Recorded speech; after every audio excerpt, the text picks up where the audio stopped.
EQ kita atau emotional intelligence kita. Bisa nggak sih ditingkatin? Atau apakah itu fix? Bisa dong teman-teman, tentu saja, karena nggak ada yang mati, nggak ada yang kartu mati ya. Asal apa nih? Asal kamu tahu caranya. Oke, so apa aja caranya? Yuk simak di video hari ini, saya akan membahas beberapa cara yang praktikal yang bisa kamu lakukan langsung untuk bisa improve your EQ and be a winner in your life. Oke?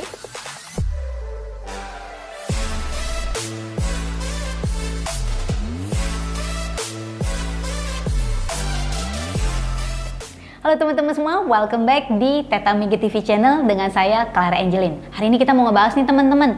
Kalau dari beberapa saat yang lalu, beberapa video sebelumnya, kita udah banyak ngebahas tentang EQ itu apa sih, emotional intelligence, dan komponennya apa yang bukan EQ. Hari ini kita pengen tahu, oke, kalau emang EQ itu cukup penting ya coach, sekarang gimana cara ningkatin? Nah ya, oke, jadi ada beberapa cara praktikal yang kita bisa lakukan teman-teman. Ya, jadi selain ikut, tentu aja kamu kalau misalnya udah ikut pelatihan tentu jauh lebih ngerti gimana caranya ya teman-teman. But practical things yang bisa kamu mulai lakukan di dalam kehidupan kamu ini bisa saya bagikan hari ini. Yang pertama adalah teman-teman, be open mind ya. Jadi punya pikiran yang terbuka ya untuk apa nih? Untuk input tentunya ya teman-teman ya. Jadi kita be open minded terhadap hal-hal yang baru ya. Seperti kamu saat ini, ketika kita belajar berarti kita open mind, gue juga mau dong meningkatkan diri gue ya. Itu adalah kunci dasar untuk meningkatkan EQ kita. Yang kedua adalah active listening ya. Nah, active listening ini juga sebenarnya sama juga dengan bersedia menerima feedback. Kita nggak cuman ngomong aja. Kita bukan cuman istilah kata nih memberikan kesempatan pada diri untuk mengungkapkan emosi, tetapi kita juga mau mendengarkan dan memperhatikan sekeliling kita, gitu ya. Jadi kita tahu kalau kita berkata-kata seperti ini atau kita bertindak seperti ini, apa sih impactnya untuk orang lain? Kalau kita menjadi seseorang yang active listening gitu ya, jadi kita secara aktif mau mendengarkan pendapat orang lain atau perasaan orang lain, kita jadi tahu, oh kalau saya seperti ini impactnya begini loh sama orang, gitu ya. Nah ini akan membawa kepada yang ketiga ya, kita jadi bisa lebih empati ya. Jadi show empathy to other people. Ketika kita belajar mendengarkan dengan baik, kita bisa menunjukkan empati kita, atau maksudnya belajar, at least ya belajar, oh ternyata sudut pandang dia itu seperti ini loh, sudut pandang orang lain ya. Jadi empathize to other people conditions ya. Jadi kita berempati terhadap kondisi orang lain. Yang keempat adalah juga bersedia mendengarkan feedback dan kritik ya.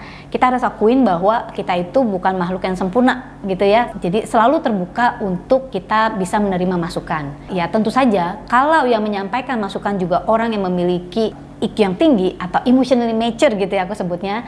Nah, dia juga bisa menyampaikan masukan dengan baik gitu ya. Input yang disampaikan dengan baik itu bisa membangun diri kita ketika kita mengizinkannya. Setuju teman-teman? Oke.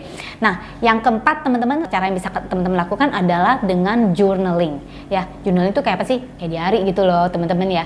Kadang males sih ya, tapi kalau emang males banget, kapan kita mesti journal? Misalnya teman-teman, ketika kita berada di dalam situasi yang emosi itu tinggi banget gitu ya, atau mau marah, mau sedih, itu bisa disebut emosi tinggi ya.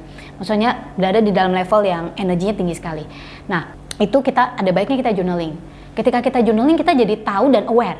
Ingat, salah satu komponen dari EQ gitu ya adalah self awareness. Kita jadi tahu dan aware. Oke, situasi ini membuat gue merasa apa? Apa yang kurasakan saat ini? Dan levelnya berapa? Kalau saya suka nyebutnya tuh levelnya berapa sih? Misalnya skala 1 sampai 10. Gila, gue marahnya sampai level 10 gitu. Berarti meledak banget gitu ya. Atau oke sih, aku ada marah tapi aku masih bisa kendalikan. 6 deh gitu ya kira-kira. So, at least you know where you are. Ya, ketika kita menyadari ya, dengan journaling itu kan kita ceritain ya, kita sebenarnya tuh salah satu cara untuk mengungkapin perasaan kita gitu ya, cara untuk mengekspresikan diri secara lebih internal gitu ya. Apalagi buat orang introvert, wah bagus banget nih journaling ya. Jadi nggak disimpan sendiri, tidak menekan emosi sendiri ya, tetapi kita tahu caranya. Nah, yang berikutnya adalah teman-teman, untuk improve kita punya EQ ya, cari satu aktivitas yang bisa menyalurkan emosi kita. Misalnya teman-teman, saya punya temen nih yang kalau tiap kali dia marah gitu ya, dia memang bukan tipe yang agresif. Kalau marah tuh nggak meledak. Tapi kalau dia marah, dia perlu waktu mikir sebelum dia ngomongin gitu ya, sebelum dia ngomong apa yang ada di dalam dirinya. Nah, sementara dia mikir, dia perlu cara untuk meredakan emosinya. Biasanya dia suka pergi tinju teman-teman gitu ya. Jadi dia suka olahraga tinju kebetulan. Jadi dia tonjok-tonjok itu sak tinju ya. Pokoknya segala kekesalannya dia lampiaskan di situ. Ini cara pelampiasan yang bagus teman-teman ya. At least setelah itu dia puas gitu ya dan tidak menyakiti siapapun ya karena ditujukan dengan cara yang benar ya. Dan kalau kita berolahraga kita kan ada keluarin hormon endorfin ya. Jadi merasa lebih santai ya, lebih bisa mikir ya. Bukan cuma selalu tinju teman-teman. Kalau ada juga teman-teman lain, teman kita yang lain yang sukanya lari. Kalau misalnya lagi mumet gitu ya, lagi stres. Ada juga misalnya pergi ke alam. Kalau saya misalnya pergi ke pinggir laut gitu ya, asal jangan bunuh diri aja gitu ya teman-teman ya. Ya asal jangan loncat, nggak apa-apa kan. Nah jadi coba cari cara untuk kita menyalurkan saat kita lagi emosi tinggi ya. Emosi ini bukan untuk ditekan, tetapi untuk kita akui ya teman-teman. Dan lalu kita izinkan dia untuk mengekspresikan diri lewat kita ya, tetapi bukan dengan cara yang distraktif.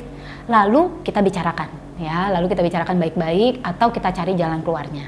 Oke, cara yang berikutnya tentu aja kita sering melakukan yang namanya self assessment ya. Self assessment itu untuk melihat gue itu udah secara IQ nih ya, gue biasanya dulu kayak begini nih gitu ya, kalau marah kayak begini. Sekarang masih kayak gitu nggak sih? Apakah aku udah ada improve? Boleh juga minta feedback dari orang lain, misalnya dengan pasangan atau dengan temen ya.